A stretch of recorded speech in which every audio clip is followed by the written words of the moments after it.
اجمال د صفات سلبیه ده او ما اعظم شانه دا اجمال د صفات ثبوتیه ده. تفصیل د صفات سلبیه د لا يحد نه شروع کیږي او تفصیل د صفات ثبوتیه د جعل الکلیات والجزئیات نه شروع کیږي. په دې باندې رسېږي صفت سلبی کوم صفت توي؟ صفت سلبی هغه صفت توي چې حرف سلب جزء د مفهوم ده نه، لکه لا يحد الله محدود نه ده یعنی حرف سلب جزء د مفهوم نه کنه. او صفت ثبوتی هغه صفت توي چې حرف سلب جزء نه وي د مفهوم نه، لکه جعل الکلیات والجزئیات الله خالق د کلیات او جزئیات ده، نو هغه د حرف سلب جزء د مفهوم نه نه کنه، حرف سلب جزء د مفهوم نه نه. په دې باندې پوښولې ها نو سبحان اجمال د صفات سلبیو لا يحد تفصیل شروع کیږي. ما اعظم شانه اجمال د صفات ثبوتیو جعل الکلیات والجزئیات نه تفصیل شروع کیږي. په دې باندې پوښ صفات سلبی صفات ثبوتیو پیژندل شو کنه. ها اشکال پیدا کیږي اعتراض چې کله سبحان دا اجمال د صفات سلبیو او ما اعظم شانه دا اجمال د صفات ثبوتیو، نو بیا پکار دا چې ما اعظم شانه مخکې شوی په چا باندې سبحانه باندې ولی ځکه چې دا اجمال د صفات ثبوتیو ده، ثبوتی منصوب بسوی ثبوت کنه، ثبوت وجود ته وای، او هغه اجمال د صفات سلبیو ده، سلبی منصوب بسوی سلب عدم ته وای، ولی وجود رنه سلب ده کنه. سلبی څه معنی چې وجود ته نه سلبی، او وجود دا اشرف وی د چانه نو به چې معظم شانو مخکې شوی په چا باندې سبحانه باندې. دا غینه لن جواب تداسیو کا چې دا سبحانه چې دا اجمال د صفات سلبیه ده، خو صفات سلبیه چې دا ټول حقیقیه محض دي په دوات سره بوایخه محض په چا سره بوي صرفه معنا حقیقیه محض امون چې پښتو کې ورته مازی وایو مازی داسي.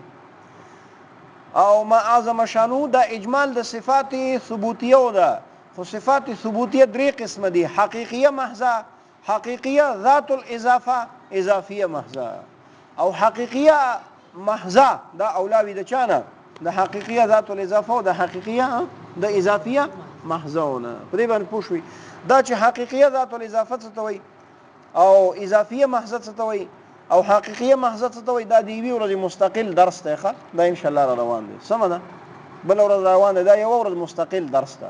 خو نن هم دومره زده کوي چې صفات سلبیه ټول حقیقیه محض دي او صفات ثبوتیه درې قسم دي، حقیقیه محض، حقیقیه ذات الاضافه اضافیه محض. نو حقیقیه محض اولادی دا چې ولی اولادی هغه به ملتا غزه کې وای ان شاء الله پوښولې. نو ځکه اجمال د صفات سلبیه او مخکې کا پچا باندې صفات ثبوتیه او باندې په دې باندې پوښوي. ها په سبحان کې درې تحقیق دي. څو تحقیق دي؟ درې تحقیق دي. یو تحقیق په اعتبار د صيغه ده چې دا کومه صيغه ده، بل تحقیق په اعتبار د ترکیب نحوی ده، او بل تحقیق په اعتبار د مرجع د دې ضمیر سره د چې سبحانه کې د مضاف الیه واقع ده. په دې باندې ورسېږي.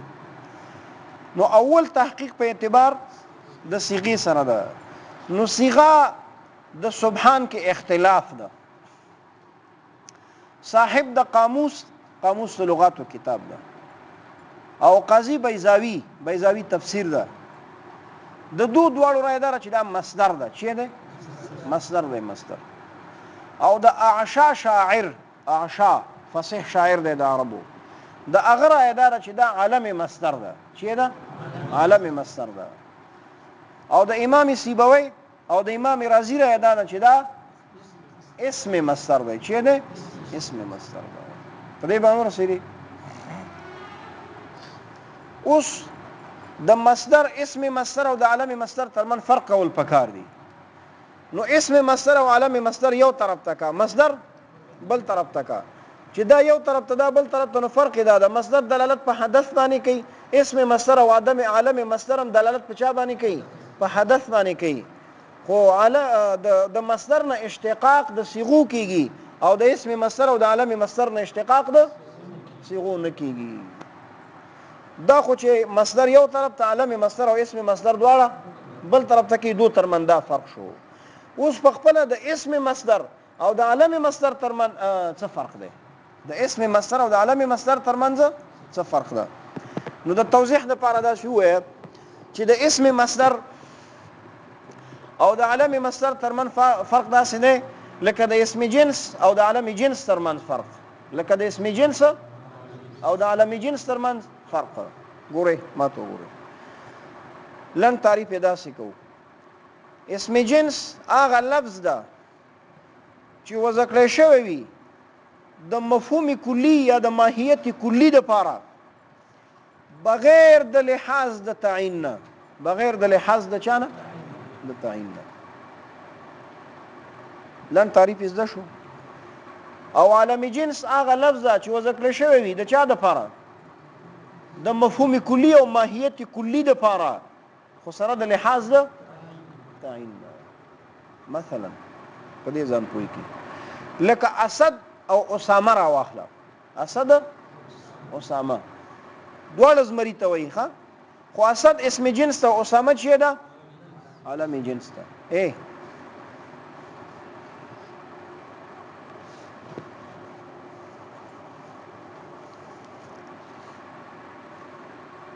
واضح اسد وضع کړی د هغه مفهوم کلی او ماهیت کلی د پاره چې هغه د حیوان مفترس ده.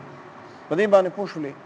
خو بدون د لحاظ د تعین نه پچا کې په موضوع له کې، بدون د لحاظ د تعین نه پچا کې په موضوع له کې. او واضح اسامه وضع کړی د امدی مفهوم کلی د پاره، د امدی ماهیت کلی د پاره، خو سره د لحاظ د تعین نه پچا کې په موضوع له کې، په د معنا موضوع له کې. په دې باندې سری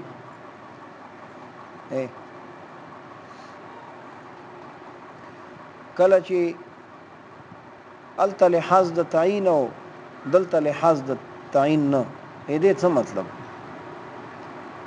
الته لحاظ د تعین او دلته لحاظ د تعین نه، دې څه مطلب؟ دې دا مطلب دی ګوره په دې ځان پوي کوي چې په اسم جنس کې په وخت د وضع کې دا معنا موضوع له د مخاطب او د متکلم یعنی د واضح او د مخاطب ترمن معلومه نه، مخاطب ته نه معلومه. د واضح او متواضع وای که متکلم وای ښه، د واضح او د مخاطب ترمنځ نه معلومه. او په عالم جنس کې دا معنا موضوع له چې د ماهیت کلی ده، دا د واضح او د مخاطب ترمن یعنی د متکلم او د مخاطب ترمن معلومه. مثلا نه چې کله اسد وضع شو د چا د پاره؟ د حیوان مفترس ته پاره. بیا چې کله رستو واضح تصور د چا وکړه، د دې مفهوم د دې اسد وکړه او دغه مفهوم د دې اسد مخاطب ته معلومو، مخاطب ته چې معلومو د وزن رستو، د وزن مخکي، د وزن د اسامه نه مخکي، او بیا د اسامه دغه مفهوم لپاره وضع شو. دا چی شو؟ دا عالم جنس شو. يمشي له فرق باندې پوه شو نه؟ لن تعریف موږ څنګه وکړو؟ اسم جنس ته وایي هغه لفظ ته وایي چې وضع د مفهوم کلی لپاره بدون د لحاظ د تعین په موضوع له کې، موضوع له د معنا موضوع له مراد ده. او عالم جنس شابه چې وضع د مفهوم کلی لپاره سره د لحاظ د تعین په موضوع له کې څه معنا؟ چې کله دغه لفظ د اسم جنس وضع کیږي د خپل معنا د لپاره، نو دا معنا موضوع له دی موازی یعنی متکلم او مخاطب ته، متکلم او واضح ته خو معلومه، خو مخاطب ته نه معلومه، نو تعین نشته کنه، تعین نشته کنه. او چې کله عالم جنس وضع کیږي د چا د لپاره؟ د امدقه معنا لپاره، د امدی مفهوم کلی لپاره، نو دا د وزن مخکې واضح او مخاطب ته معلومي. نو واضح او مخاطب ته مفهوم د اسد معلومو، نو بیا ورته اسامه وضع شو، بیا ورته اسامه چی شو؟ وضع شو. په ایمان پوه شو. دغه فرق ده. بسولی دغه فرق بیان کړی ښا، بسولی دغه فرق بیان کړی یو ځای کې راځي، دا د معرفي او د نکره په بحث کې راځي. دا د خیره څه گزاره وشو ها؟ نو دا خو د اسم جنس او د عالم جنس ترمن فرق، عالم زې مو گزاره وشو او کنه. اوس راشه مونږ ویلو کنه چې د اسم مصدر او د عالم مصدر ترمن فرق دا څه نه، کده اسم جنس او د عالم جنس ترمن. نو اوس راشه اسم مصدر هغه لفظ دا چې دلالت کوي په حدث باندې بغیر د لحاظ د چانه د تعین نه تعین نه وي پکې ٹھیک ده او عالم مصدر هغه لفظ چې دلالت کوي په چا باندې په حدث باندې سره د لحاظ د تعین نه پچا کې په دې معنا موضوع کې لحاظ د تعین او عدم لحاظ د تعین دې په مطلب پوه شوي اسم جنس یا مثلا د عالم دا اسم مصدر دا چې کله د خپل معنا د پاره وزکیږي نو تعین نه وي په دې معنا موضوع کې دا مخاطب ته نه معلومه مخاطب ته نه معلومه او عالم مصدر او عالم جنس چې کله د خپل معنا د پاره وزکیږي تعین پکې په معنا موضوع کې د وزن مخ کې مخاطب ته معلومه ایمان په پوښو دغه مطلب بس ده کنه دې باندې ځان پوي کې ها